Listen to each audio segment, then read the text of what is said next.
Rubin is tracking everything that moves, that flickers, or explodes, generating up to 10 million automated real-time alerts every single night. NASA did not panic because Vera Rubin photographed one monster in space. It panicked because the telescope proved the sky is changing faster than humans can process. In its first images, Rubin found millions of galaxies, thousands of asteroids, and signals hidden in plain sight. This is not a normal telescope. It is the universe being recorded live. The telescope that gave the sky a memory. For most of human history, the night sky felt permanent. Stars rose and set. Constellations returned every season. Galaxies looked frozen. Even when astronomers knew the universe was violent, expanding, colliding, exploding, and changing, the human eye could not feel that motion. Space looked still because we were too slow to watch it properly. The Vera Rubin Observatory changes that. Built on Cerro Pachon in Chile, Rubin is not designed like a traditional telescope that stares at one famous object and produces one beautiful image for the world to admire. Hubble gave us detail. James Webb gave us infrared depth. Rubin gives us repetition. It scans the sky again and again, then compares each new image with what was there before. If a point of light moves, appears, disappears, brightens, or fades, Rubin flags it. That is why the example script's strongest phrase is that Rubin gives the sky a memory. A normal telescope shows a moment. Rubin shows change. And once the universe has a memory, it stops looking peaceful. It starts behaving like a crime scene, where every night adds new fingerprints. Rubin's 10-year legacy survey of space and time officially began on June 30th, 2026. The mission is simple in wording but insane in scale. Survey the southern sky repeatedly for a decade, building the largest time-lapse record of the universe ever created. Every few nights, Rubin will return to the same patches of sky. Over time, that creates a cosmic movie. That is what makes the NASA in Panic title work if handled correctly. NASA is not panicking because aliens appeared in an image. Rubin is an NSFDOE observatory, not a NASA telescope. But NASA, planetary defense teams, astronomers, cosmologists, and observatories across the world now have to react to a sky that is suddenly producing millions of nightly alerts. The panic is not fear, it is overload. Before Rubin, astronomy was already drowning in data. After Rubin, the sky becomes a live feed. Once it reaches full rhythm, Rubin is expected to produce millions of alerts every night. Not once a year, not after a major discovery, every night. A dimming star, a moving asteroid, a new supernova, a strange variable object, a possible interstellar visitor, a galaxy doing something unexpected, all of it gets flagged. The problem is no longer whether we can find changes in the sky. The problem is whether humans can keep up with them. This is the original twist. Rubin did not reveal that the universe suddenly became strange. It revealed that the universe was always strange. We simply did not have a machine fast enough, wide enough, and patient enough to catch it in the act. The first images were only the door opening.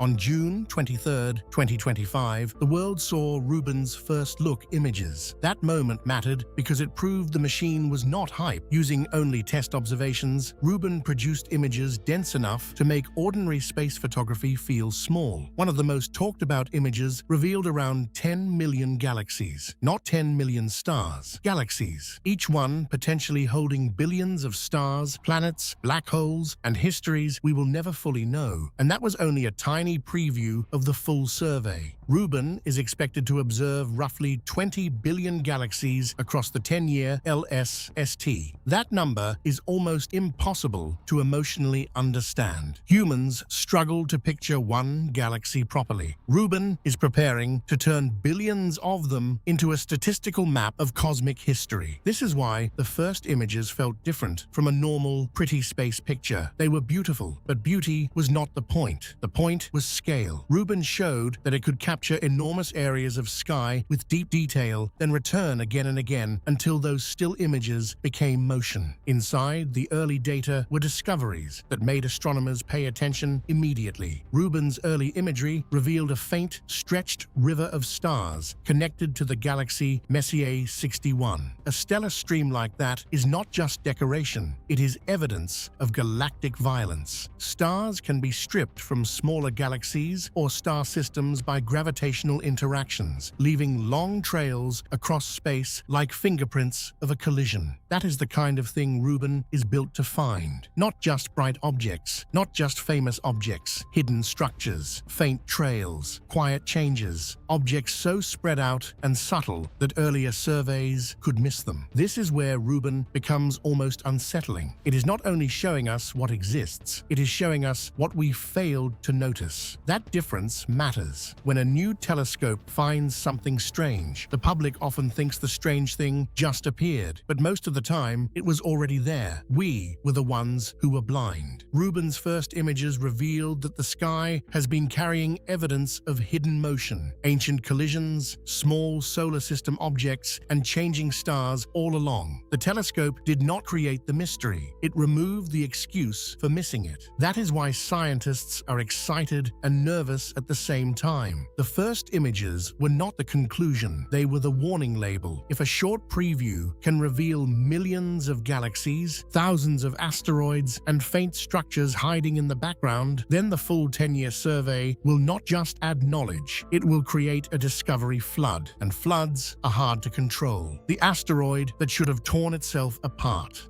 One of Rubin's most dramatic early discoveries involved an asteroid named 2025 MN45. On paper, it is just a rock in the asteroid belt, but once astronomers measured its rotation, it became a problem. 2025 MN45 is about 710 meters wide, large enough to be far more than a harmless pebble. Yet it spins once every 1.88 minutes, less than 2 minutes for an object that size to complete a full rotation. That is the part that shocked researchers, because many asteroids are not solid monolithic chunks like movie rocks. Many are rubble piles, loose collections of rock, dust, and debris held together by weak gravity and small forces. A rubble pile spinning that fast should struggle to stay intact. The faster it rotates, the more centrifugal force tries to fling material outward. For an asteroid hundreds of meters across, a rotation under 2 minutes is extreme.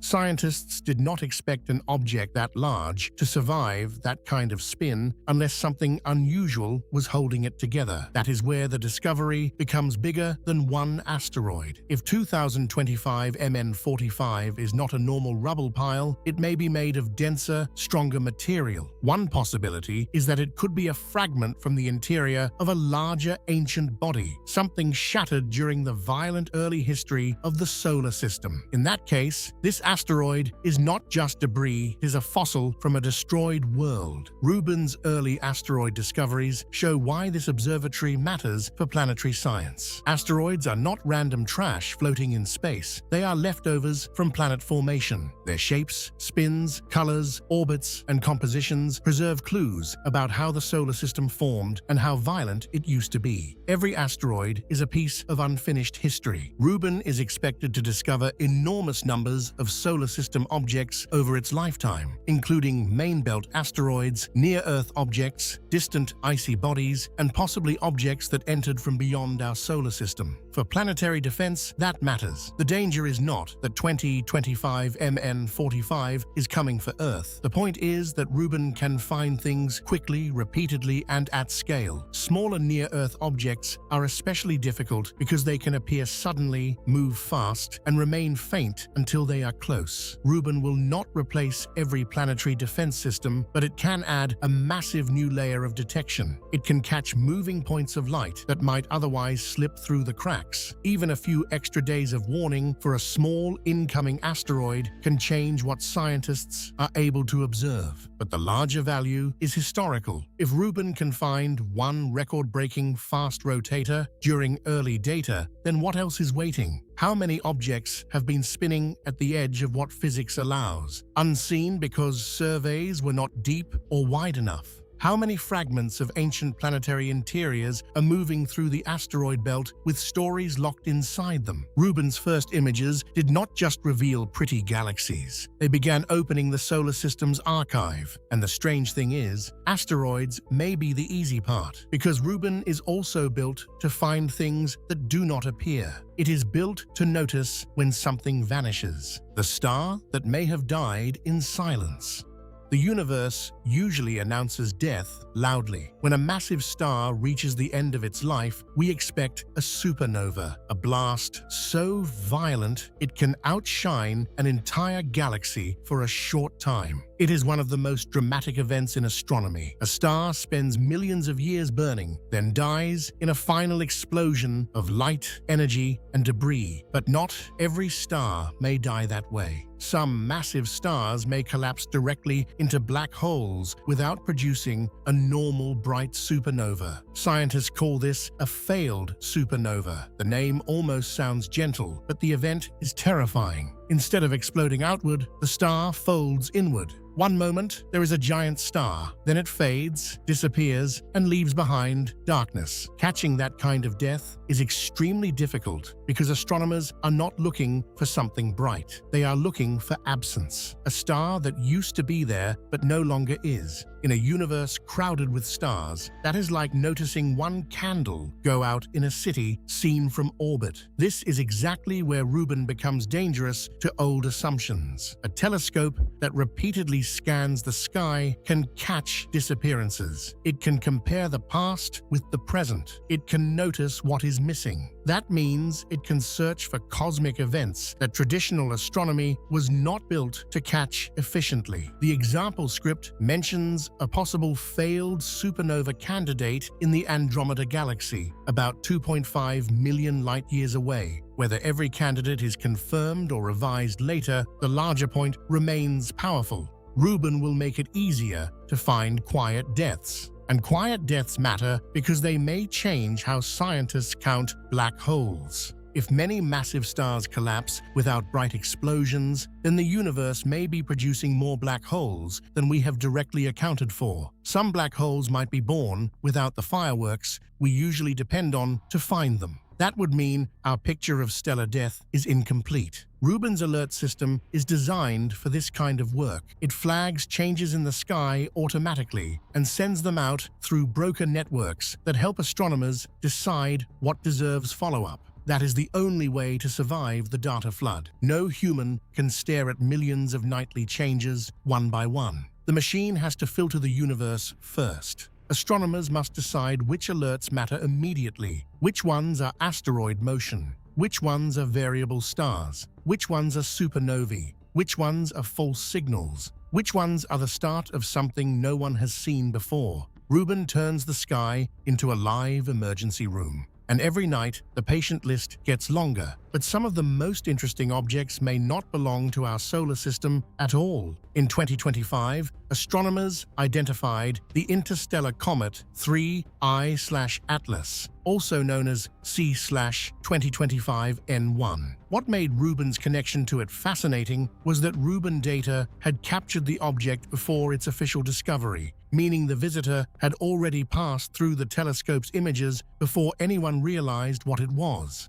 That is the kind of thing Rubin will do again and again. It will not only discover objects in real time, it will create an archive powerful enough to reveal that something was there before we knew to look. That changes astronomy. A telescope with memory can make discoveries backward.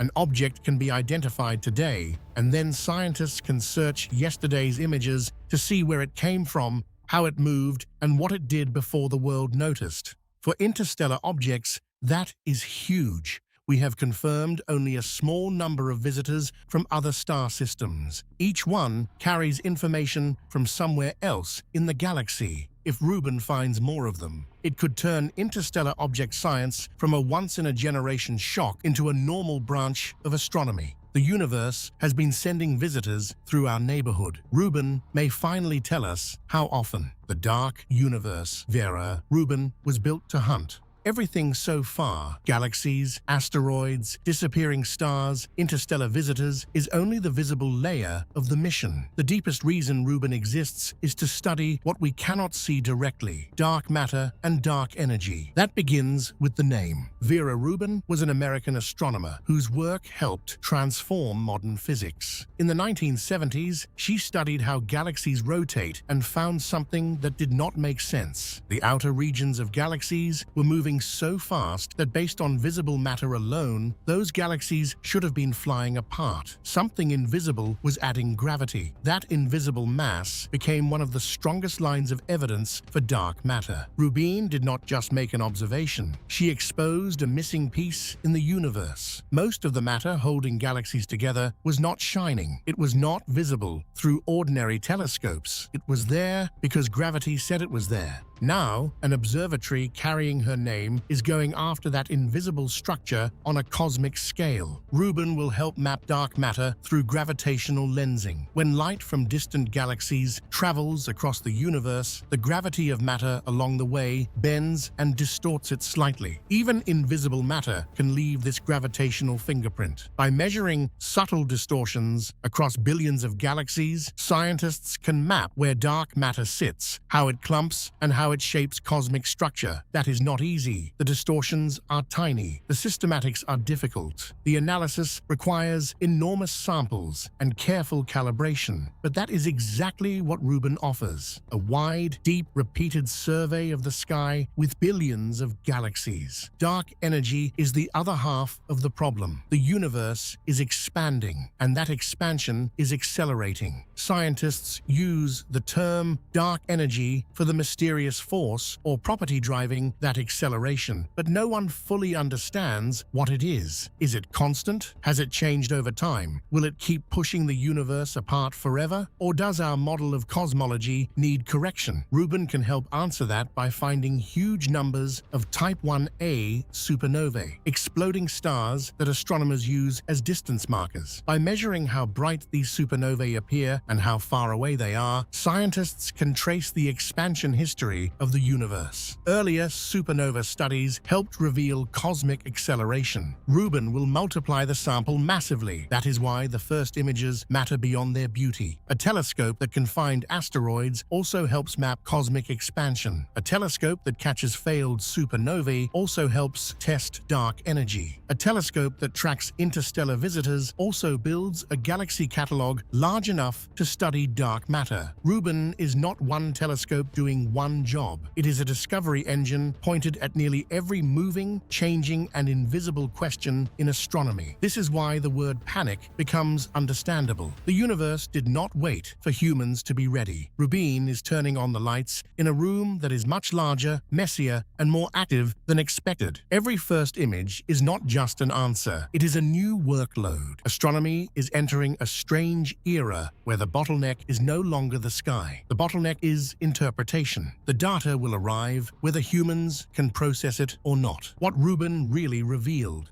the first Rubin images did not stop the world because they showed one impossible thing. They stopped the world because they showed the scale of what is coming. Millions of galaxies in one preview, thousands of asteroids, a record-breaking fast rotator, a hidden stellar stream, a system capable of sending millions of alerts every night, a telescope that can recover an interstellar visitor before its discovery, a mission built to test dark matter and dark energy for the next decade. Put all of that together and the message is clear: the sky was never still. That is the emotional core of the script. We spent thousands of years treating the stars like a backdrop. Poets used them as symbols of permanence. Sailors used them for direction. Cultures built myths around their patterns. Even modern people look up and feel calm because the sky seems unchanged. Rubin breaks that illusion. The sky is not a ceiling. It is a moving ocean. Stars die. Asteroids tumble. Galaxies tear pieces from each other. Comets from other systems pass through. Supernovae explode. Some stars may vanish without exploding at all. Dark matter bends light. Dark energy stretches the universe. Every night, the sky is doing millions of tiny things, and for the first time, we have a machine built to notice them at industrial scale.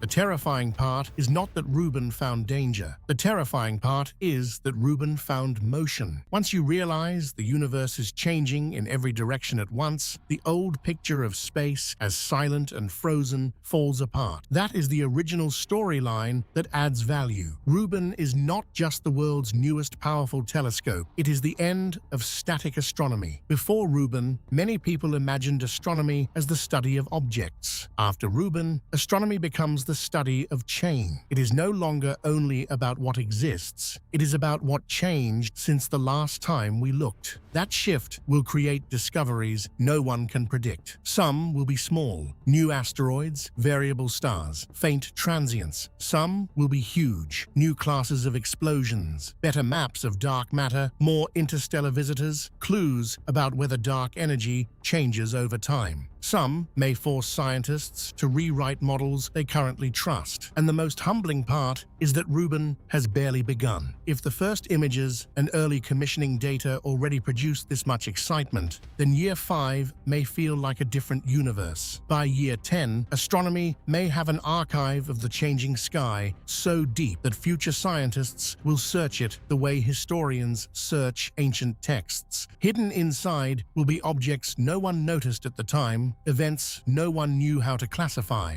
and patterns that only become obvious after years of comparison. Vera Rubin did not reveal one secret. It revealed a universe in motion, asteroids, dying stars, hidden galaxies, and invisible forces. Like this video, subscribe to the channel, and comment which discovery shocked you most, because Rubin's next image may change the story again.